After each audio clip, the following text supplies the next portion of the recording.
नमस्कार. श्री स्वामी समर्थ सर्वांना. सर्वांचं आपल्या हौस सखी स्वाती या चॅनलमध्ये मनापासून स्वागत आहे. आज आहे आषाढी एकादशी.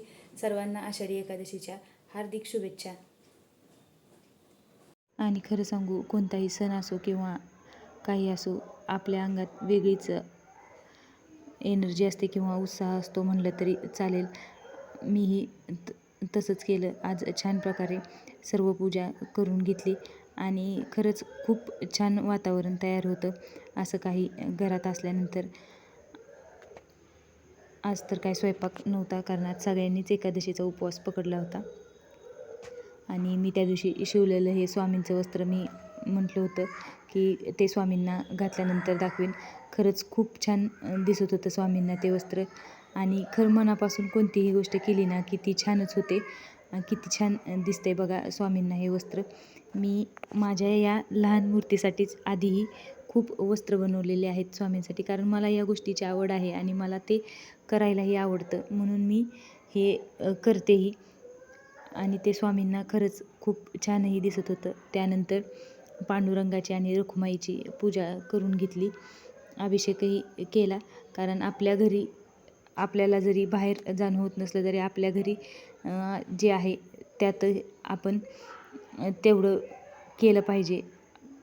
आणि पूजाही छान झाली. म्हणून तर म्हणते, या सर्व गोष्टी घरात केल्यानंतर वेगळाच उत्साह आणि आनंद आपल्यातही असतो. आणि ही तुळस तर आदल्या दिवशीच तोडून ठेवली होती. तुळसही खूप छान आलेली आहे. त्यानंतर ती पांडुरंगाच्या चरणी अर्पण केली आणि सर्व पूजा करून नंतर संध्याकाळी आरतीही करून घेतली. उपवास सगळ्यांनी धरायचा, म्हणजे उपवास तर धरण्याचं फक्त निमित्त असतं, कारण दुर्वा भक्तीला तर खिचडीच खायची असते. कुणाचा उपवास असला तरी त्यांचं चालू होतं की आम्हाला तर खिचडीच खायची. त्यामुळं मग आज तर काही त्यांना आयतं हे सापडलंच होतं. मग म्हणले आम्हीही उपवासच धरणार. देवपूजा वगैरे सर्व काही झालेलं आहे. देवाची पूजाही करून घेतली. विठ्ठल रखुमाईचा अभिषेकही करून घेतला. आणि आता सर्वांनी तर उपवास धरला आहे. खिचडी करायची का काय करायची सर्वजण उठल्यानंतर पाहू. दुर्वाचं काहीतरी वेगळंच चालू आहे.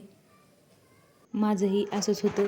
आधी मलाही खूप खिचडी आवडायची, पण आता तेवढं असं सहन होत नाही. जास्त खिचडी खाल्ली की पित्त होतं, पण एखाद्या दिवशी तेवढं तर चालायचंच आणि तेवढं तर केलंच पाहिजे.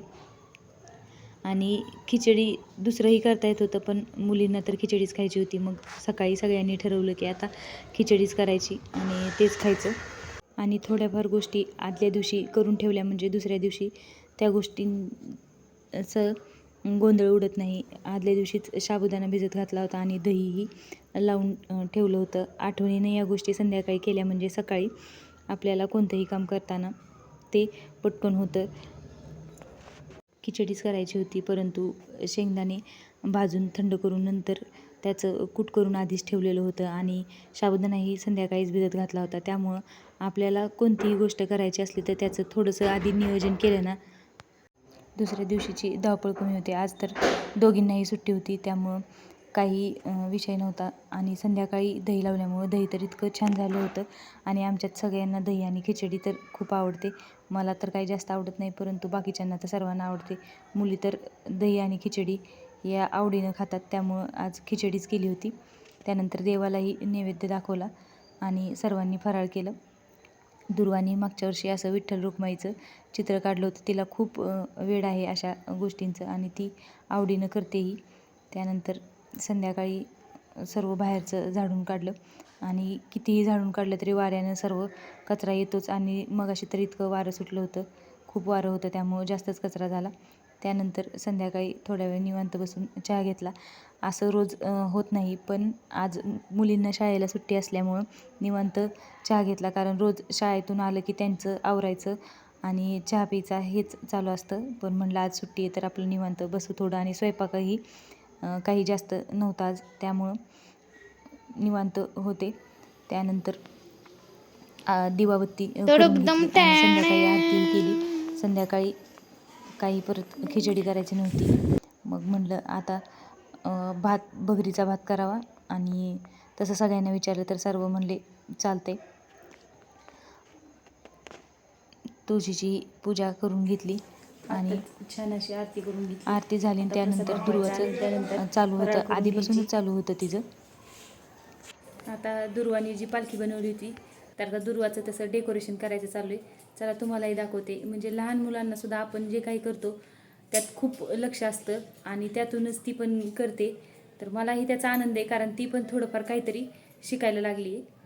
तसं तर 15 दिवसापासून इथं आमच्या इथं पालखी आली तेव्हापासून तिचं हे काही ना काही करायचं चालूच होतं.